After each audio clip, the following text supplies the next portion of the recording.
우리 빌립보서 3장 1절부터 16절 말씀입니다.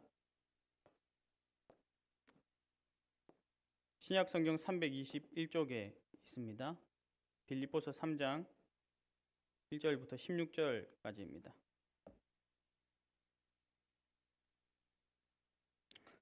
우리 한 절씩 교독해서 읽겠습니다. 끝으로 나의 형제들아, 주 안에서 기뻐하라.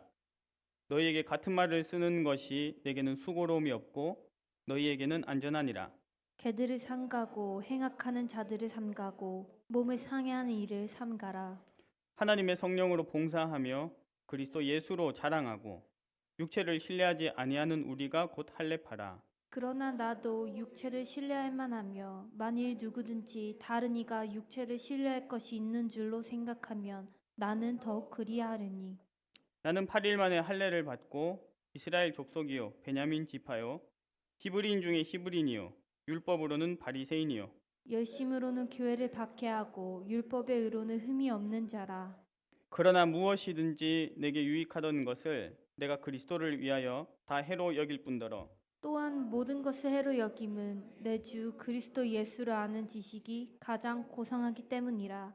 내가 그를 위하여 모든 것을 잃어버리고 배설물로 여김은 그리스도를 얻고 그 안에서 발견되려 함이니 내가 가진 의는 율법에서 난 것이 아니요 오직 그리스도를 믿음으로 말미암은 것이니 곧 믿음으로 하나님께로부터 난 의라.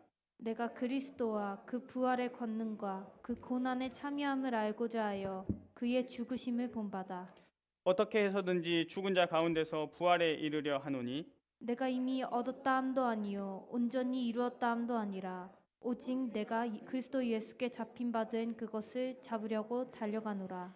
형제들아 나는 아직 내가 잡은 줄로 여기지 아니하고 오직 한 일 즉 뒤에 있는 것은 잊어버리고 앞에 있는 것을 잡으려고 표대를 향하여 그리스도 예수 안에서 하나님이 위에서 부르신 부르신 상을 달려가노라. 그러므로 누구든지 우리 온전히 이룬 자들은 이렇게 생각할지니 만일 어떤 일에 너희가 달리 생각하면 하나님이 이것도 너희에게 나타내시리라. 오직 우리가 어디까지 이르렀든지 그대로 행할 것이라.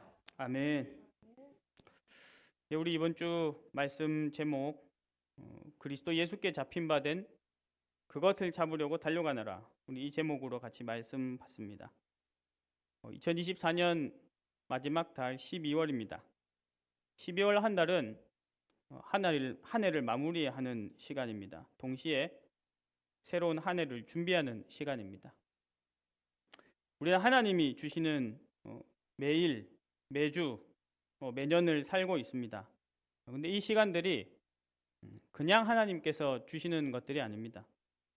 하나님은 새로운 기회로 새로운 하루, 새로운 한 주, 새로운 한 달과 1년을 우리에게 주시는 줄 믿습니다. 그래서 우리가 오늘도 이렇게 하루를 시작하고 한 달을 시작하면서 하나님께 예배할 수 있는 자체가 주님께 기회를 받은 것입니다. 우리 오늘 본문 말씀 1절에 그래서 바울이 말씀을 시작하면서 이렇게 말합니다. 끝으로 나의 형제들아 주 안에서 기뻐하라. 하나님이 주시는 기회를 기뻐하면서 영광 돌리는 오늘 예배가 되기를 축원합니다. 그러면서요. 하나님은 새 날을 주시고 새 한 주를 주시고 또 지금 같은 경우는 새로운 12월 이 시간표 맞아서 또 어떨 때는 1년을 맞아서 우리에게 시간표 기회를 주시면서 동시에 우리에게 말씀을 주십니다. 말씀을요. 2024년 두고 우리에게 말씀 주셨습니다. 보라 내가 새 일을 행하리니 이제 나타낼 것이라. 하반기를 두고 말씀을 주셨습니다. 오라 우리가 여호와께로 돌아가자. 8월에는 여호와를 알자 힘써 알자. 9월에는 예수 그리스도를 알자 힘써 알자. 10월에는 성령 하나님을 알자 힘써 알자. 11월에는 교회를 알자 힘써 알자. 근데 또 우리가 지금 한 몇 달 동안 늘 우리 받는 말씀 앞에 제목이 또 같은 게 붙어 있죠. 새 성전 시대. 그 말씀의 방향으로 인도받고 있습니다. 우리 주보의 정기 소식 같은 경우는 늘 같은 기도 제목이 실려 있습니다. 우리는 주일에 예배 말씀 듣고 나면 일주일 내내 새벽 기도 때마다 그 말씀을 다시 듣습니다. 또 수요 예배 때도 그 말씀을 다시 보죠. 오늘 3장 1절에 계속해서 읽어보면요. 너희에게 같은 말을 쓰는 것이 내게는 수고로움이 없고 너희에게는 안전하니라 이렇게 했습니다. 하나님이 우리에게 이 주신 말씀을 계속 다시 주시면서 우리 각인하게 하십니다. 우리 점검하게 하십니다. 오늘 본문 말씀 2절을 보면요. 개들을 삼가고 행악하는 자들을 삼가고 몸을 상해하는 일을 삼가라 이렇게 말씀합니다. 이 당시에 교회를 공격하는 두 가지 유형의 이단이 있었습니다. 첫 번째 뭐냐면 극단적 율법주의자들. 우리 예수 믿고 구원받았지만 그래도 율법을 지켜야 돼. 예수 믿고 구원받은 너희도 할례를 받아야 구원이 완성되는 거야. 이렇게 말하는 사람들이 있었고요. 또 한편으로는 그 반대쪽 극단적인 율법 폐기론자들, 반도덕주의자들. 그러니까 내 영혼이 구원받았으니까 우리 육신의 삶은 마음껏 아무렇게나 살아도 된다라고 하는 거죠. 우리 예배 말씀 때 많이 들었던 우리 니골라당 같은 모습이죠. 이 두 가지가 극단으로 완전히 다른 것 같죠. 그런데 사실은 똑같습니다. 똑같이 이 두 가지 다 복음을 방해하고요. 복음을 누리지 못하게 합니다. 바울은 이 두 가지를 주의해라 이렇게 했습니다. 하나님이 우리를 말씀으로 인도하시는 이유가 이것입니다. 우리는 완전하지 않습니다. 완전하신 분은 오직 하나님 한 분이신 줄 믿습니다. 그런데 우리는 그분의 형상이 있죠. 그분의 형상입니다. 그래서 우리는 하나님의 말씀 속에서 살아야 됩니다. 시편 119편에 보면요. 한 10번이나 반복해서 나오는 표현이 있습니다. 그게 뭐냐면 주의 말씀대로. 주의 말씀대로. 주의 말씀대로 나를 살리소서. 주의 말씀대로 나를 건지소서. 주의 말씀대로 나를 깨닫게 하소서. 주의 말씀대로 주의 인자하심과 구원을 내게 임하게 하소서. 오늘 우리가 말씀대로 응답받는 시간 되기를 축원합니다. 예수님도 너희가 내 말에 거하면 참으로 내 제자가 된다. 그렇게 말씀하셨습니다. 그래서요. 우리는 말씀 앞에 우리 자신을 세워야 됩니다. 안 그러면 끊임없이 우리 자신이 주인이 되죠. 우리 매 순간 이게 하나님이 주신 기회구나. 그걸 알고 기뻐하면서 그리고 성령이 역사하심을 믿으면서 말씀 앞에 말씀에 비답해 우리 자신을 세우기를 원합니다. 그때 점검이 되어집니다. 그 결과는 회개하게 되고요. 갱신하고 개혁하게 됩니다. 회개와 갱신과 개혁. 회개는 무엇입니까? 내가 가던 길을 멈추고 돌이키는 겁니다. 내가 주인 되었던 생각, 내가 주인 되었던 마음, 내가 주인 된 삶. 근데 아무 때나 막 돌이키는 게 아니에요. 언제냐면 이게 하나님이 원하시는 길이 아니구나 깨달아질 때요. 그때 돌이키는 겁니다. 이게 하나님과 안 맞구나. 하나님의 마음에 맞는 길이 아니구나. 그때 멈추고 돌이키는 게 회개입니다. 갱신은 무엇입니까? 갱신은 이게 하나님이 원하시는 모습이구나. 그걸 알면요. 그곳으로 한 걸음을 가는 겁니다. 한 걸음. 한 껍질을 깨고 가는 겁니다. 우리가 말씀 듣잖아요. 말씀 들을 때 남 얘기로 듣고 막연하게 듣고도 미루면 갱신되어지지 않습니다. 우리 오늘 하나님이 주신 오늘의 기회 속에서 지금의 기회 속에서 한 걸음 가는 시간 되기를 축원합니다. 한 걸음 가는 게 뭘까요? 기도하는 겁니다. 하나님 믿고 하나님께 기도하는 겁니다. 한 걸음 가는 게 뭡니까? 하나님 인도받기 위해서 우리 성경 말씀 한 장을 읽는 겁니다. 그렇게 하나씩. 그럼 개혁은 무엇이냐? 갱신이 나 자신을 바꾸는 것이라면 개혁은 현장을 바꾸는 것입니다. 우리 전도자들을 통해 현장이 변화되는 개혁의 역사가 있기를 기도합니다. 현장은 전부 세상 신이 다스리는 지옥의 그림자입니다. 하나님 나라가 거기 임할 때 천국의 그림자로 바뀝니다. 우리가 기도운동, 말씀운동, 제자운동 하는 것이 그 개혁의 모습입니다. 그런데요, 우리가 이 매일이 한 주가 또 모든 시간이 하나님 주신 기회구나 알지 못하면 인생을 무미건조한 모습으로 살아갑니다. 덥지도 차지도 아니한 모습으로 살아갑니다. 여러분 덥지도 차지도 아니한 신앙 우리 많이 들어보셨죠? 우리 요한계시록 말씀 받을 때요. 주님이 책망하신 라오디게아 교회 그 모습입니다. 덥지도 차지도 않다. 근데 교회에 주신 말씀이잖아요. 그 말은 그 사람들 구원받았거든요. 구원받은 그 사람들이 왜 그렇게 무미건조한 인생이 됐을까요? 아까 바울이 경계하라고 했던 극단적 율법주의자들, 그 사람 시작할 때요, 하나님 말씀 잘 지키려고 시작한 거였어요. 반대로 율법 폐기론자들, 내가 복음 받아서 자유하다, 거기서 시작됐어요. 근데 나중에 이렇게 변해버렸습니다. 왜냐하면 자신을 하나님 말씀 앞에 세우지 않았기 때문에. 하나님은 지금도 우리에게 복음을 들을 수 있게, 믿을 수 있게, 누릴 수 있게, 고백할 수 있게 기회를 주시는데 그 기회를 놓치고 주님 바라보지 않았습니다.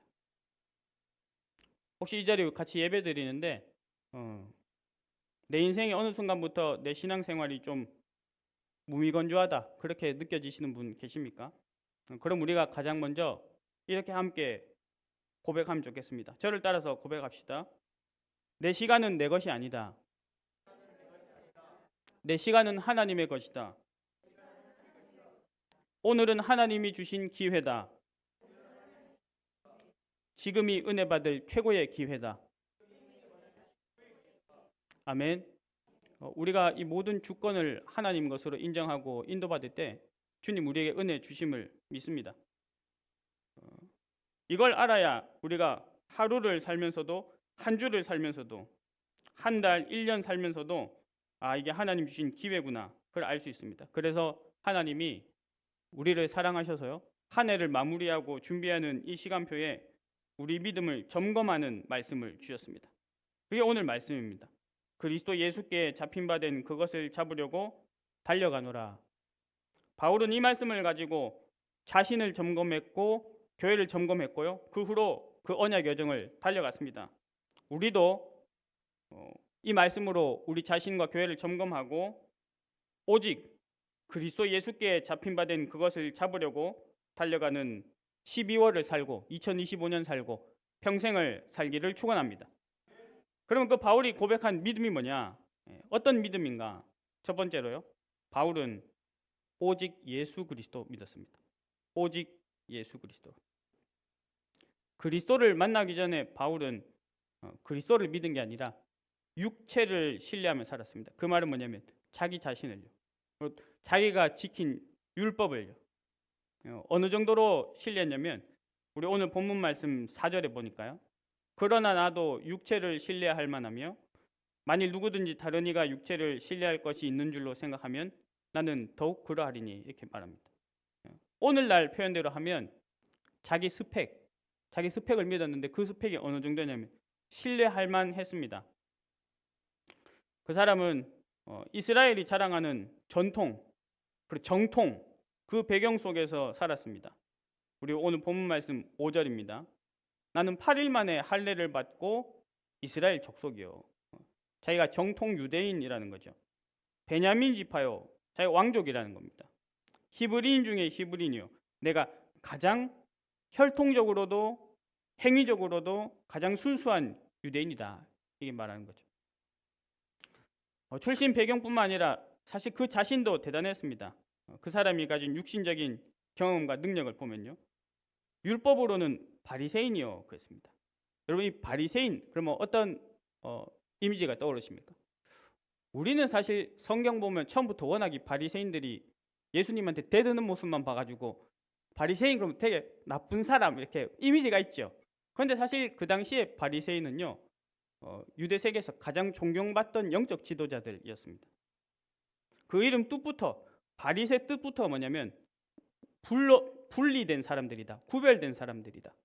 왜 이런 이름을 자기들 스스로 붙였는데요, 왜 그랬냐면 그 당시에 이스라엘이 워낙 하나님 안 믿고 우상 숭배하고 딴짓하니까 우리라도 하나님 제대로 믿자, 우리라도 말씀대로 살자, 우리라도 율법을 지키자, 이렇게 시작된 게 바리새인이에요. 그래서 사실 사람들은 굉장히 그들을 존경했죠. 6절에 열심으로는 교회를 박해하고, 아니, 열심히 하는데 왜 교회를 박해했을까? 이 당연한 거예요. 이 바리새인인 바울에게는요, 이 유대인 이스라엘의 순수성을 지키는 게 뭐냐면 오직 율법 지키는 것이었거든요. 근데 어느 날 예수 믿는다는 이 작자들이 자기들은 예수님 만났다고 율법도 안 지키고 막 가는 거예요. 그럼 이거는 이스라엘을 해치는, 유대인을 완전히 하나님의 나라를 무너뜨리는 행동인 거예요. 그러니까 이 교회를 핍박하고 무너뜨리는 게 당연한 거였죠. 열심히 살았습니다.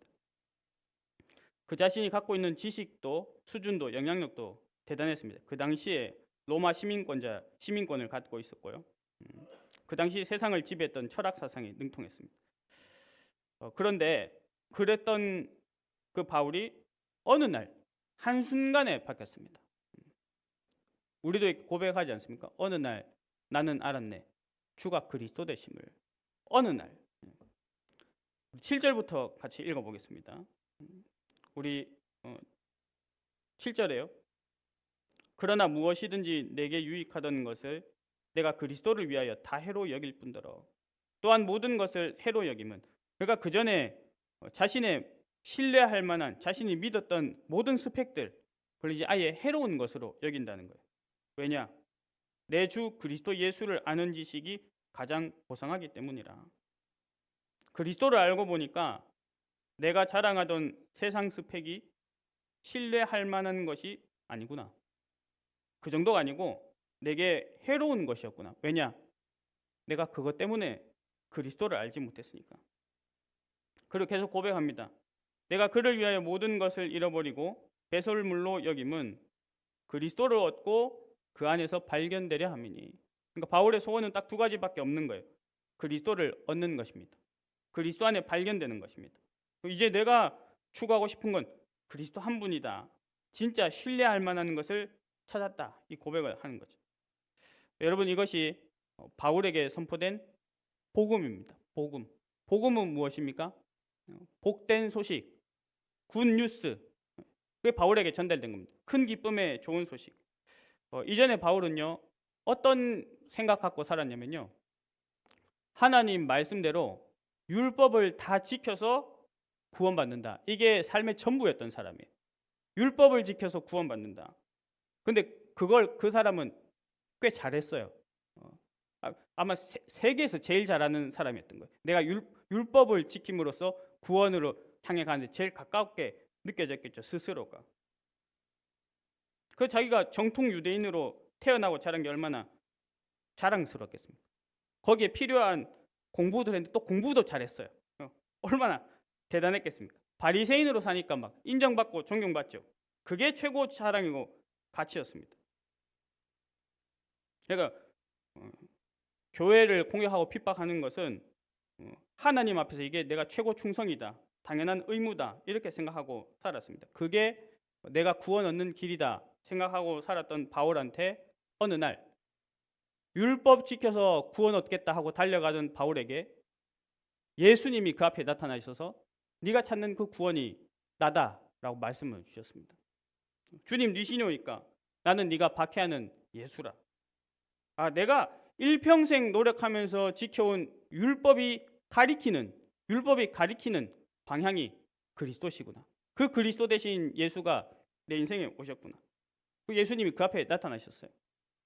너희가 그 율법을 지켜가면서, 너희의 그 나라와 민족을 지켜가면서 그 날에 오실 것을 기다렸던 메시아가 나다 말씀 주신 거예요.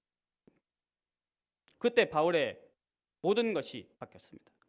모든 것이 바뀌었습니다. 내가 걸어온 길이 틀렸구나, 그런 충격도 받았겠죠. 그런데 그 충격과 비교되지 않게 기쁨과 은혜가 더 컸을 것입니다.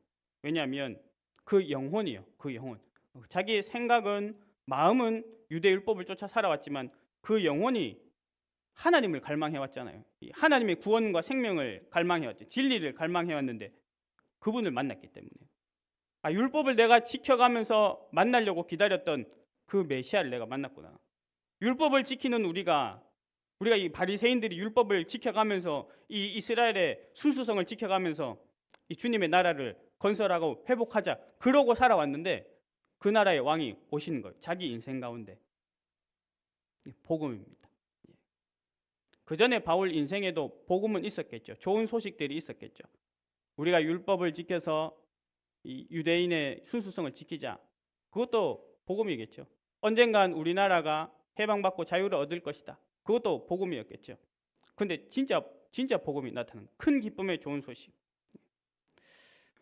바울에게 복음이 선포되고 믿어지고 고백되고 누려지는 역사가 일어났습니다. 그러면 오늘 이 자리에서 선포되는 예수 그리스도의 말씀이 우리 모두에게 복음으로 들려지기를 축원합니다. 복음으로 들려지기를. 단순한 깨달았다 이 정도가 아니에요. 그걸 듣고 믿고 예수를 만난 순간 하나님 자녀로 신분이 바뀌어 버렸습니다. 물과 성령으로 거듭나진 거, 다시 태어난 거죠. 사망에서 생명으로 옮겼느니라.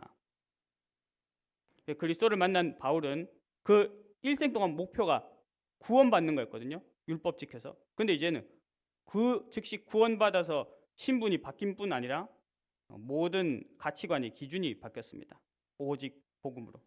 그래서 오직 복음의 절대 믿음입니다. 이 복음의 절대 믿음이 어떻게 시작됐을까요? 결코 바울의 깨달음이 아니었습니다. 왜냐하면 이전까지 바울은 자기 의로 이 진리를 깨달아가는 하나님을 만나는 것에 있어서는 사실은 세계 1등이었어요. 세계 1등. 세계 랭킹 1인데 그걸 하나님 못 만났다는 거예요. 그랬던 그가 그리스도를 만나고 이 복음의 믿음을 얻었죠. 그러니까 바울은 뭐라고 고백할 수밖에 없겠습니까? 이 믿음은 오직 하나님 은혜로부터 시작된 것이구나. 우리도 이 동일한 고백하기를 원합니다. 주님의 은혜로 내가 복음을 믿는 믿음을 얻었습니다. 오늘도 내가 오직 복음의 믿음을 주님의 은혜로 주시기를 구합니다. 우리 그렇게 기도하길 원합니다. 우리 9절을 계속해서 읽어보면요. 내가 가진 의는 율법에서 나는 것이 아니요 오직 그리스도를 믿음으로 말미암는 것이니 곧 믿음으로 하나님께로부터 난 의라. 할렐루야. 저는 진짜 이 복음의 생명을 받은 사람이 내가 어떻게 이 믿음을 얻게 되었는가를 설명하는 이 가장 정확하면서도 깔끔한 한 문장이 아닌가 싶습니다. 곧 믿음으로 하나님께로부터 난 의라. 믿음으로 나는 것인데 그 믿음이 내 것이 아닌 거예요. 내가 잘해서 얻어진 믿음이 아닌 거예요. 믿음으로 났는데 하나님께로부터. 그게 바울이 찾은 그 의로움의 시작과 근원 오직 하나님 은혜였습니다. 바울이 어떻게 이 복음을 확신할 수 있었을까요? 하나님 말씀인 성경에서 봤기 때문입니다. 우리도 성경 보면서 날마다 복음을 확신하는 축복이 있기를 축원합니다. 바울은 성경 전문가였습니다. 성경 전문가. 그래서 근데 그리스도를 만나기 전에도 성경 전문가였거든요. 그래서 어떻게 살았냐면요. 성경대로 율법을 다 지키면서 살라 했어요. 대단히 독한 사람이죠. 그렇게 하고도 자기 스스로 자신할 만큼 잘했다고 하는 거 보면 뭐 얼추 잘 지켰나 봐요.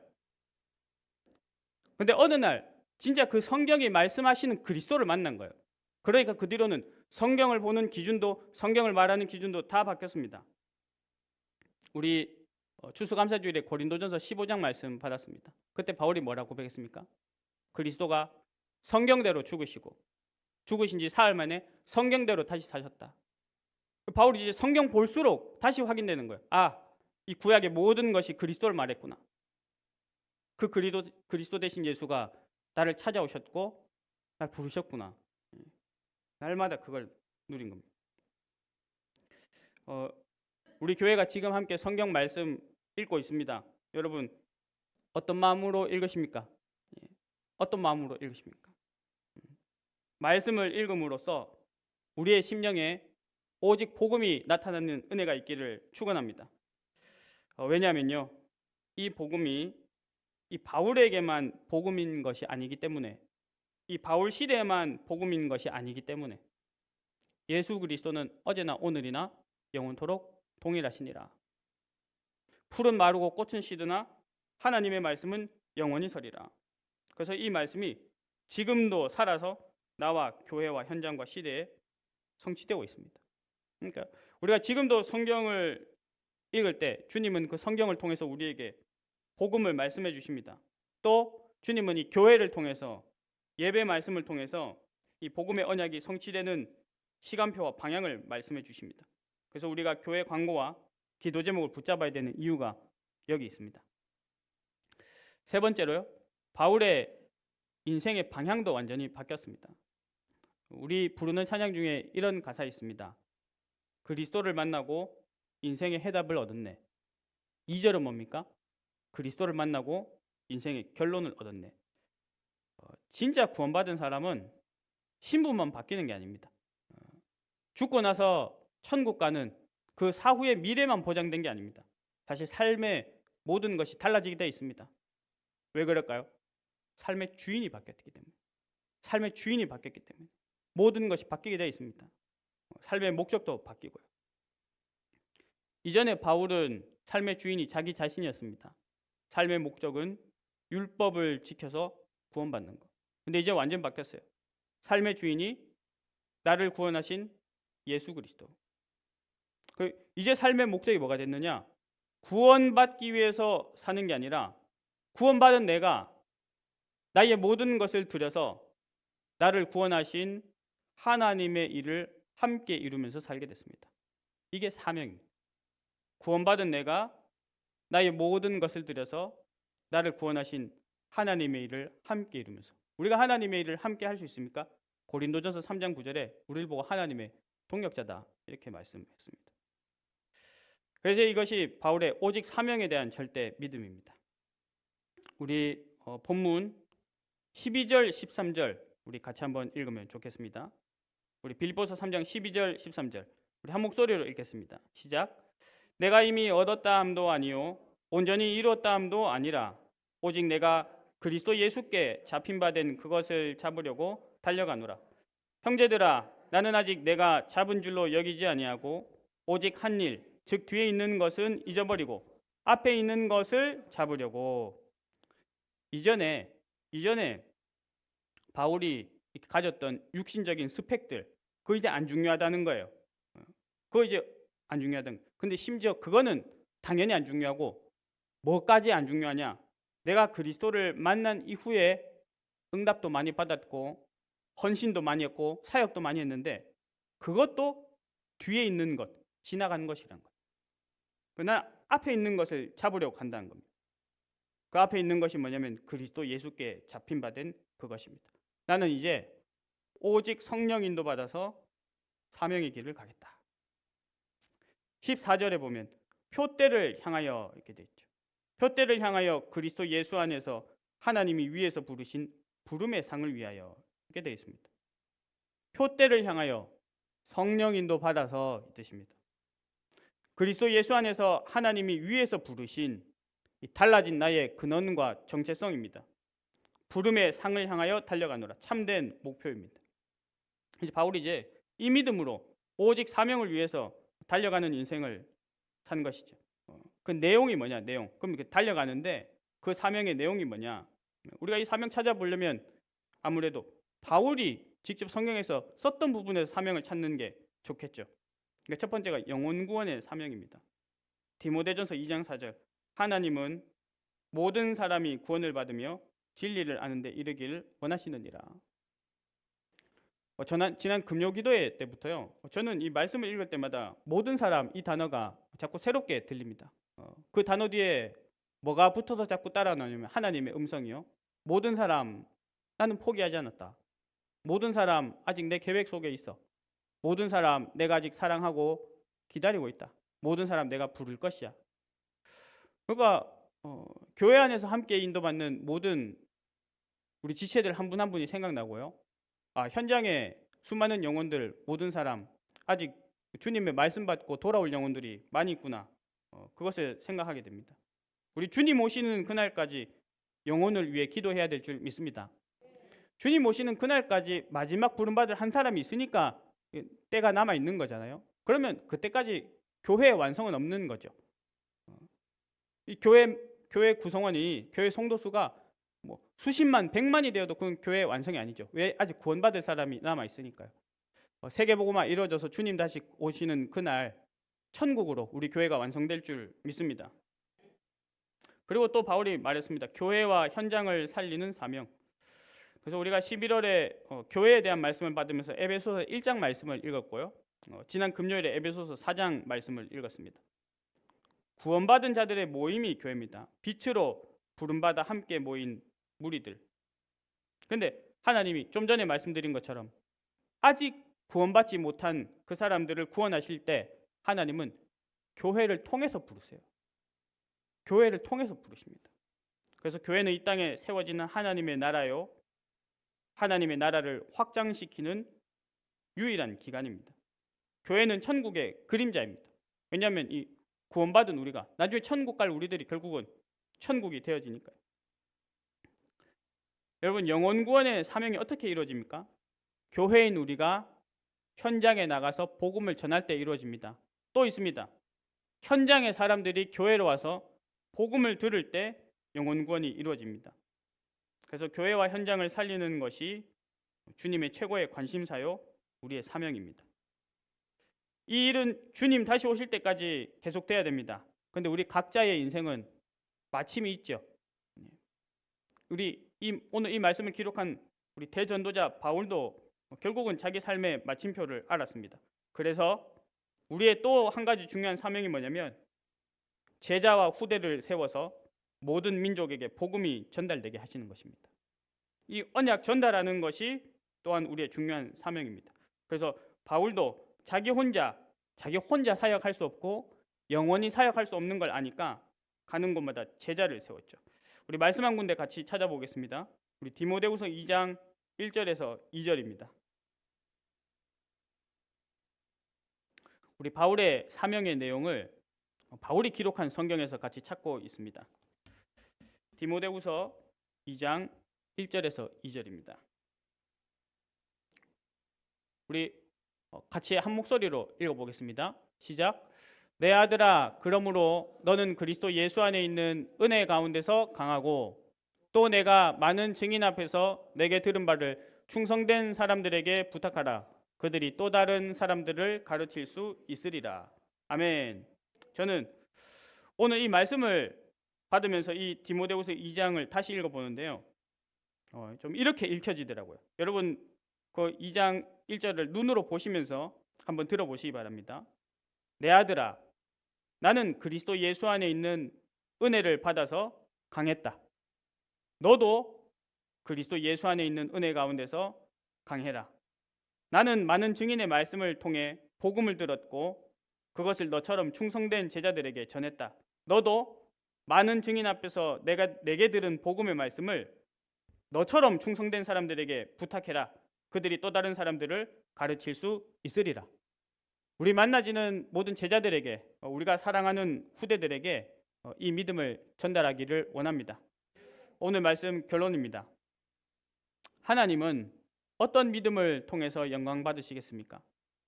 하나님이 기뻐하시고 축복하시는 믿음이 어떤 믿음이겠습니까? 바울은 그리스도 만나기 전에도 믿음 가졌습니다. 율법에 대한 믿음, 전통에 대한 믿음, 자기 자신의 열심에 대한 믿음. 근데 그게 하나님 원하시는 믿음이 아니었죠. 하나님이 원하시는 믿음은 성경적, 복음적, 언약적 믿음입니다. 그런데 이 바울이 이 믿음을 자기의 노력과 성품으로 깨달은 게 아니라 그리스도를 만나서 이 믿음을 얻었습니다. 우리도 그리스도 예수 안에서 이 믿음을 찾아내기를 축원합니다. 우리 의로 찾을 수 없습니다. 오직 하나님 은혜로 얻을 수 있습니다. 그래서 우리 하나님 앞에요, 하나님이 성경적, 복음적, 언약적 믿음을 하나님 앞에 고백하고 만약 그 믿음 우리에 없으면 어떻게 될까요? 우리 그 믿음을 하나님께 구하면 주님 응답해서 주실 줄 믿습니다. 오직 예수 그리스도에 대한 절대 믿음, 그 무엇도 비교할 수 없는, 어느 정도였느냐? 아주 신뢰할 만했고 괜찮게 생각했던 스펙이었던 그 모든 것을 이제는 예수 그리스도 아니면 다 배설물 같다, 이렇게 고백할 정도로요. 오직 복음에 대한 절대 믿음. 그런데 이 복음은 생명이고 해답입니다. 그래서 지금도 살아서 성취되는 말씀이고 언약인 줄 믿습니다. 오직 사명에 대한 절대 믿음. 우리가 이 6단어를 참 가슴에 품길 원합니다. 한 영혼, 한 가정, 한 현장. 한 영혼, 한 가정, 한 현장. 주님은 구원하기로 작정하신 자들, 또 주님이 불러주신 자들을 절대 포기하지 않으십니다.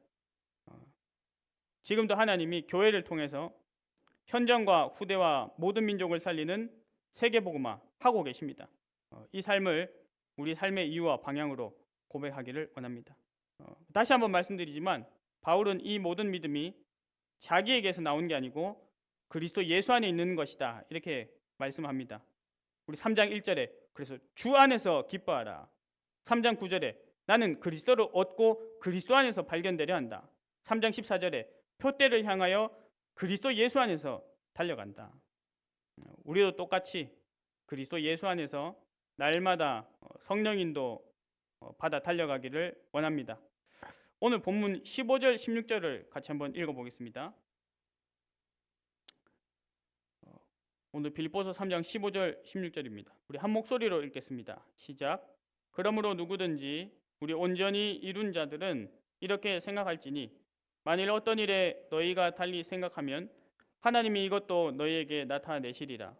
오직 우리가 어디까지 이르렀든지 그대로 행할 것이라. 아멘. 그러니까요, 이 예수 그리스도를 함께 믿는 형제들에게 너희가 이 믿음 우리 함께 갖고 있잖아. 그러면 지금 내가 이 전한 대로 이 절대 믿음의 기준으로 함께 살아가자는 거예요. 근데 만약에 너희가 달리 생각하면, 그러니까 너희가 착각해서 다르게 생각하고 틀리게 믿으면 어떻게 됩니까? 15절에 보니까 하나님이 이것도 너희에게 나타내시리라. 우리의 죄와 주인됨 때문에 우리가 순간순간 불신앙하고 또 어긋나도 주님의 성령이 우리를 주님의 길로 인도하실 줄 믿습니다. 그래서 마지막으로 16절에 뭐라 했습니까? 우리가 지금까지 어디까지 왔든지 간에 또 앞으로도 이 언약의 여정을 그리스도 예수께 잡힌 바대로 그 길을 계속 가자는 거죠. 우리가 오늘 찬양하는 것처럼요. 날마다 주를 섬기며 언제나 주를 기리고 그 사랑 안에 살면서 딴 길로 가지 맙시다. 할렐루야. 네. 그래서 우리가 오늘 그렇게 달려가는 거죠. 달려간다는 게 뭐냐? 서론에서 말씀드린 것처럼 삶의 방향을 맞추는 겁니다. 방향을 돌이키는 회개, 그 방향 따라 한 걸음을 가는 갱신, 그 방향대로 현장의 흐름을 바꾸는 개혁입니다. 오늘 우리 읽은 본문 말씀이 16절까지지요. 근데 이제 17절 이하부터는 어떤 내용이 있냐면요. 이런 믿음 가진 자들에게 주님이 천국 배경의 축복을 주신다는 거예요. 이런 믿음 가진 자를 예수 그리스도께서 가장 기뻐하신다는 거예요. 예수님이 이런 믿음 가진 사람들 보면서 자랑하는 면류관으로 생각하신다는 겁니다. 하나님이 바울에게 기회를 주셨습니다. 하나님이 우리에게도 기회를 주신 줄 믿습니다. 그리스도께 잡힌 바 된 그것을 잡으려고 달려갈 수 있도록 오늘 하루 우리가 자다가 눈을 뜨고 깨서 숨을 쉬고 우리의 생명을 연장시켜 주셨습니다. 이번 한 주간을 또 우리가 말씀 따라 살아갈 수 있도록 한 주간의 기회를 주셨습니다. 한 해를 마무리하면서 준비할 수 있도록 1년의 기회를 주셨습니다. 하나님의 절대 믿음을 함께 고백하길 원합니다. 한 주간 동안 주님이 주신 이 기회 속에서 성령 인도 받아서 승리하시기를 예수님의 이름으로 축원합니다. 우리 시간 잠깐 말씀 붙잡고 함께 기도하겠습니다. 주님, 바울이 고백한 것처럼 우리가 주님이 원하시는 믿음을 고백하게 하여 주시옵소서. 하나님 주신 그 믿음대로 오직 예수 그리스도 그 대한 절대 믿음 주시고 오직 복음에 대한 절대 믿음 주시고 앞으로 내 남은 인생의 모든 방향은 오직 사명에 대한 절대 믿음으로 인도받게 하여 주시옵소서. 주님 주신 이 기회를 놓치지 않고 주님께 영광 돌리게 하여 주시옵소서. 우리 함께 말씀 잡고 기도하겠습니다. 하나님 아버지 은혜 감사합니다. 2024년 12월로 우리를 인도하시니 감사합니다. 한 해를 마무리하고 또 새로운 한 해를 준비하게 하여 주시옵소서. 주님 아버지 새로운 시간표를 주실 때마다 우리에게 말씀을 주시니 감사합니다. 그 말씀을 붙잡게 하시고 그 말씀으로 우리를 점검하게 하여 주시옵소서. 말씀 속에 참된 회개와 갱신과 개혁의 축복을 누리게 하여 주시옵소서. 주님 아버지 나의 시간을 주님의 것으로, 오늘을 주님이 주신 기회로 고백하면서 인도받게 하여 주옵소서. 하나님 아버지, 오직 예수 그리스도 절대 믿음으로 고백합니다. 주님 아버지, 우리가 신뢰하는 모든 것을 내려놓게 하옵소서. 나 자신을, 내가 지켜온 율법을, 나의 모든 세상 스펙을, 신뢰하던 것 다 내려놓고 오직 예수 그리스도, 구원과 생명을 주시는 창조주 하나님의 인도하심, 그 속으로 들어가는 천국의 축복을 누리는 그리스도를 날마다 믿고 누리게 하여 주옵소서. 하나님 아버지, 오직 복음 우리가 절대 믿음으로 고백하기를 원합니다. 주님, 하나님의 은혜로 이 믿음 주신 줄 믿습니다. 성경을 보면서 이것을 확인합니다. 지금도 성취되는 것을 보는 증인이 되게 하시니 감사합니다. 주님 아버지, 오직 사명에 대한 절대 믿음 가지고 살아가게 하여 주옵소서. 영혼을 구원하기 위해서, 교회와 현장을 살리기 위해서, 제자와 후대를 세워서 세계복음화하기 위해서 살아가는 우리들의 인생이 되게 하여 주시옵소서. 하나님, 그리스도 예수 안에 있는 이 믿음을 우리에게 허락해 주시옵고, 이 안에서 우리에게 주신 기회를 놓치지 않고 성령의 인도를 받아 누리며 나아가게 하여 주시옵소서.